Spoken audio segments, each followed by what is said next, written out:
Então é isso, eu preparei alguns slides, poucos, para apresentar para vocês, falar um pouquinho da questão de ética na pandemia e focar na questão da alocação de recursos, que foi o que o Igor pediu para eu focar. Ou seja, como é que a gente, numa situação de praticamente de catástrofe, como é que a gente distribui os recursos que no campo da saúde sempre são escassos. Interessante a gente já, antes de mais nada, já falar que assim, em saúde, gente, quase sempre a gente tem mais demanda do que oferta. Quer dizer, quase sempre no campo da saúde, distribuir recurso, escolher quem vai receber o melhor tratamento ou não vai, é parte do cotidiano dos trabalhadores dessa área. Né? Eu fico vendo toda essa agitação, tá? Quem que vai, não vai ter um colapso do sistema de saúde, as UTIs não vão dar conta. Bom, para quem trabalha na área de emergência aqui no Brasil, mas em muitos lugares do mundo, não é só aqui, isso não é novidade. Né? Eu trabalhei no nosso pronto-socorro aqui do HC por 26 anos e era muito difícil passar um plantão que eu não tivesse que fazer uma escolha como essa. Quer dizer, quem vai receber o melhor tratamento? Quem vai para a UTI, quem vai ser operado hoje, quem vai fazer um determinado exame mais difícil de fazer e tal, a gente vive fazendo esse tipo de escolha.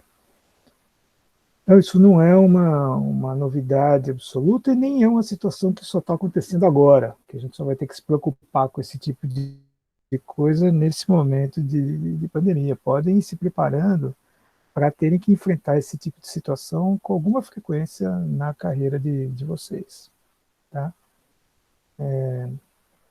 Essa aula eu preparei junto com o Diego, que a maioria de vocês conhece, que é médico lá da emergência e professor da área de ética também. Tá? Quando a pandemia começou, a gente montou esse grupo de apoio em bioética, ética médica e terminalidade, e nós temos tentado dar um apoio, principalmente para os profissionais do HC, para a diretoria clínica, para a coordenadoria de assistência, para a ouvidoria, tal, em casos que têm gerado alguma dificuldade lá. E é isso que é esse gabete aqui. Muito bem. Queria começar comentando que a pandemia não começou no Brasil, né? Nem começou mês passado. Nós não fomos pegos de surpresa pela pandemia. O mundo foi, né? Mas aqui no Brasil a gente teve um tempinho aí para pensar no que fazer. Os primeiros casos, né, que foram relatados formalmente foram em dezembro na China, lá em Wuhan. Mas há relatos de que desde outubro já vinham acontecendo casos isolados de um quadro viral inexplicado até então. Né? No dia 13 de janeiro de 2020, a gente teve o primeiro caso fora da China, foi um caso na Tailândia. No dia 24 de janeiro, 10 dias depois, tivemos o primeiro caso na Europa, que foi na França. No dia 30 de janeiro, a Organização Mundial da Saúde determinou uma emergência de saúde pública internacional, e algumas pessoas aqui criticam a OMS porque acham que já nesse momento ela devia ter alertado com mais ênfase que a coisa era grave. Dia 25 de fevereiro nós tivemos o primeiro caso diagnosticado no Brasil, e no dia 11 de março a Organização Mundial da Saúde declarou uma pandemia.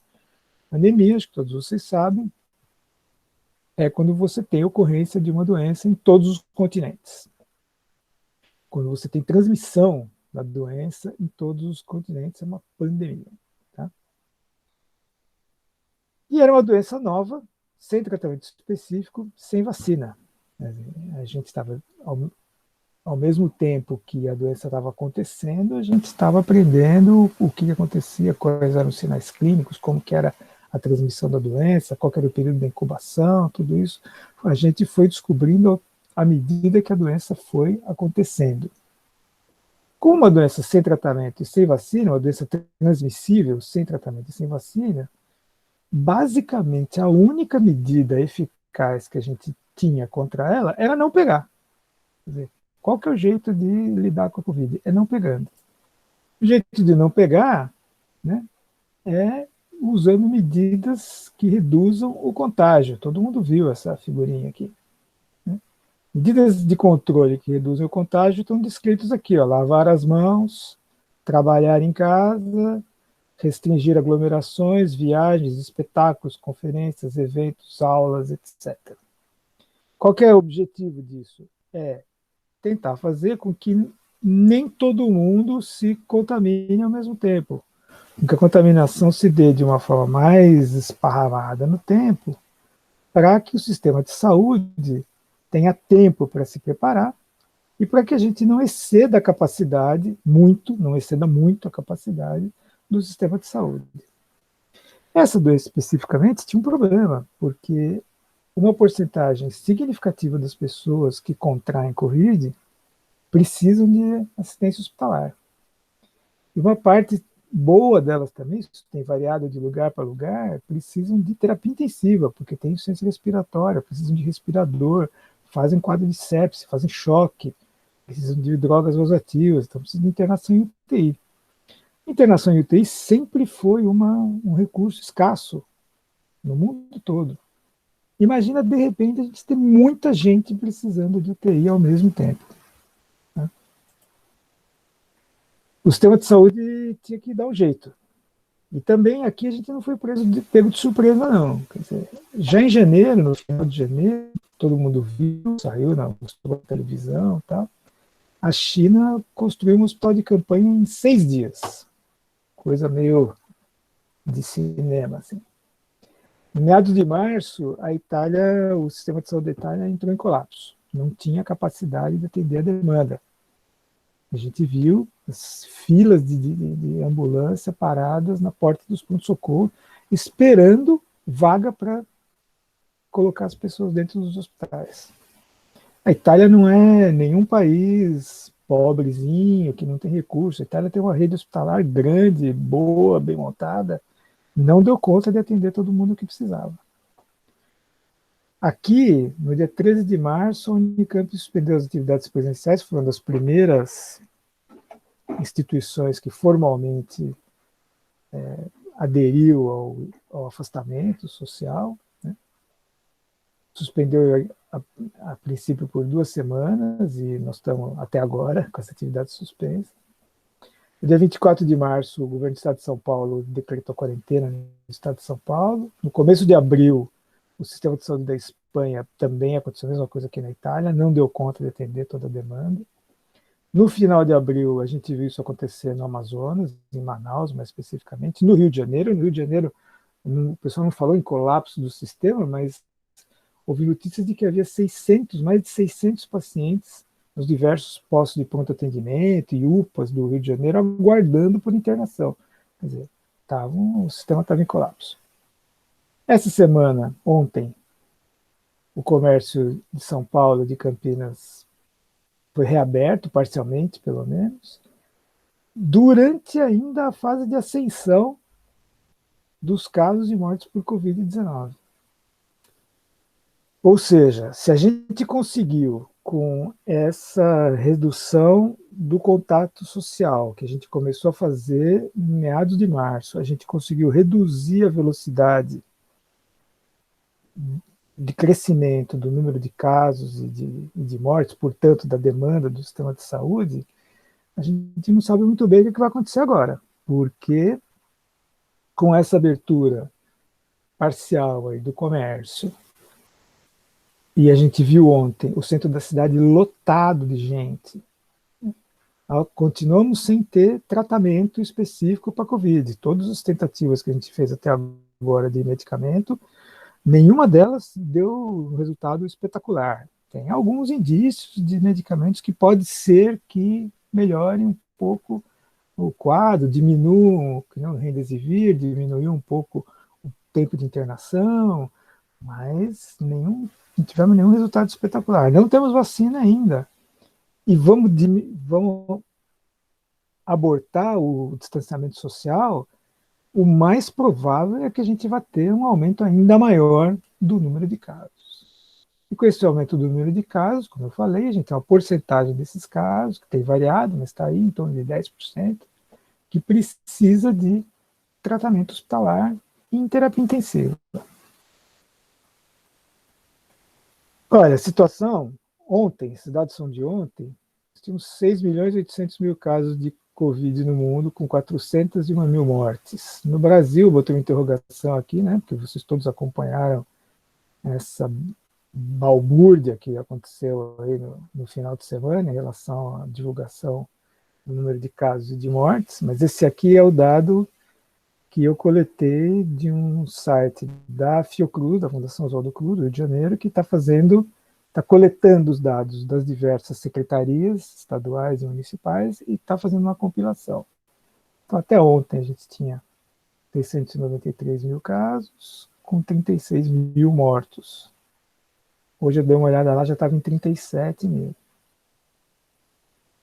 É muita gente, gente. 143 mil casos no estado de São Paulo, com 9 mil mortes. Isso corresponde a 20% dos casos totais do Brasil. Opa, desculpa. E as mortes, 25% das mortes. Campinas, 2.600 casos, com 103 mortes.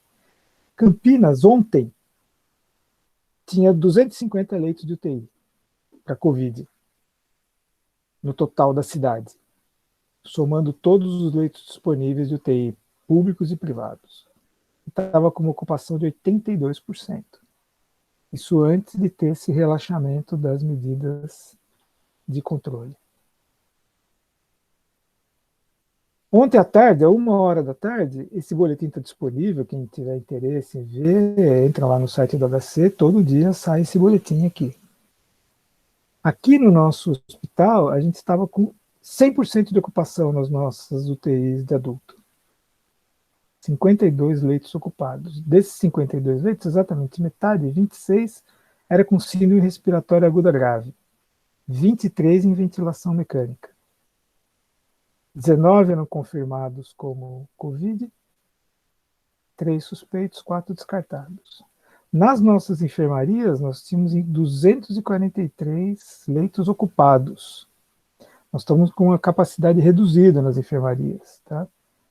Metade desses leitos são para pacientes com Covid e a outra metade não Covid. Vamos lembrar, gente, que a gente continua tendo infarto, AVC, acidentado, tiro, facada, gente com câncer que precisa ser operada, que precisa tomar quimioterapia e tal.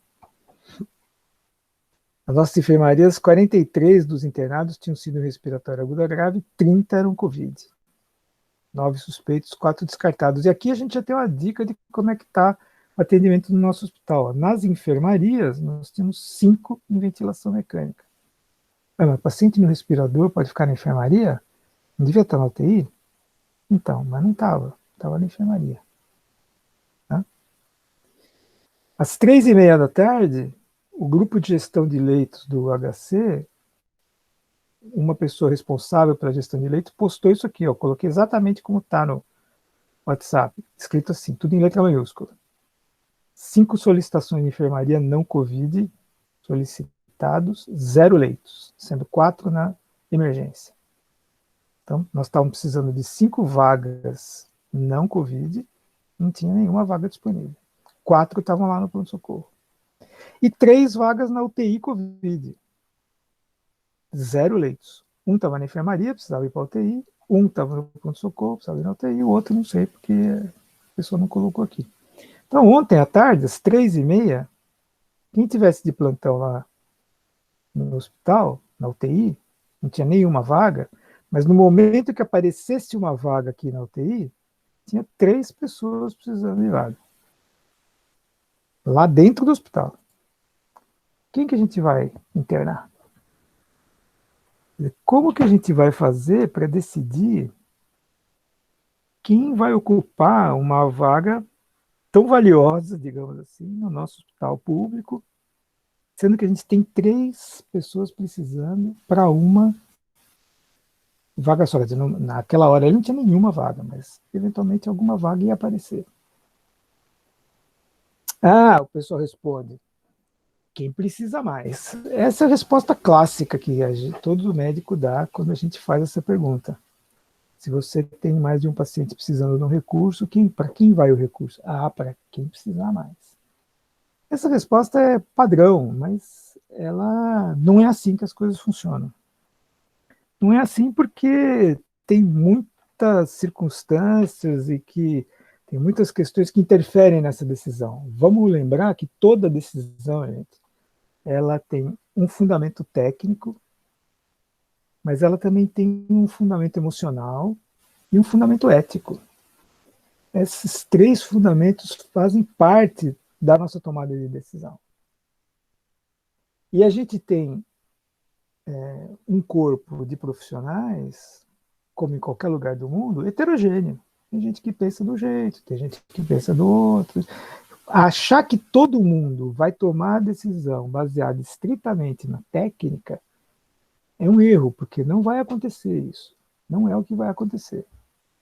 E aí a gente pode ter problemas sérios na hora de tomar essa decisão.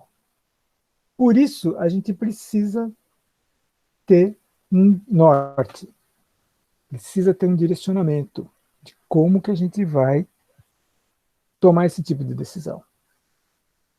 Por isso é preciso que as instituições tenham recomendações fundamentadas, fundamentadas ética e legalmente, que não sejam tiradas da cabeça de ninguém, que sejam públicas, que todo mundo conheça o fundamento dessas decisões, dessas recomendações,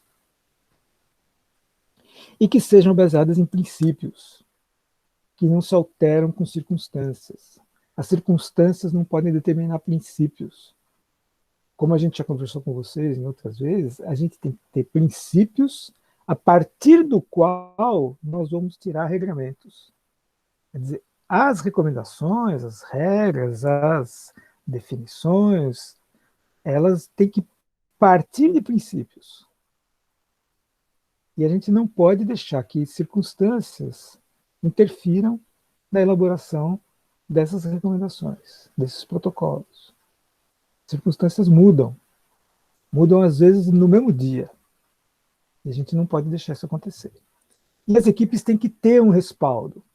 Elas têm que saber que a decisão que elas vão tomar está respaldada pela instituição onde elas estão trabalhando.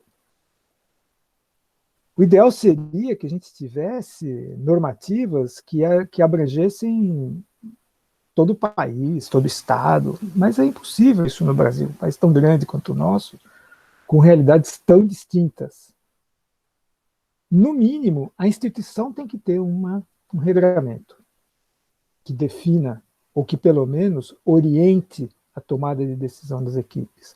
Vamos lembrar que, como todo protocolo, essas recomendações, e por isso que elas chamam recomendações, elas não são a camisa de força, elas são um norte, elas dão um sentido para as equipes. Falam, olha, é por aqui que a gente vai caminhar para tomar essa decisão.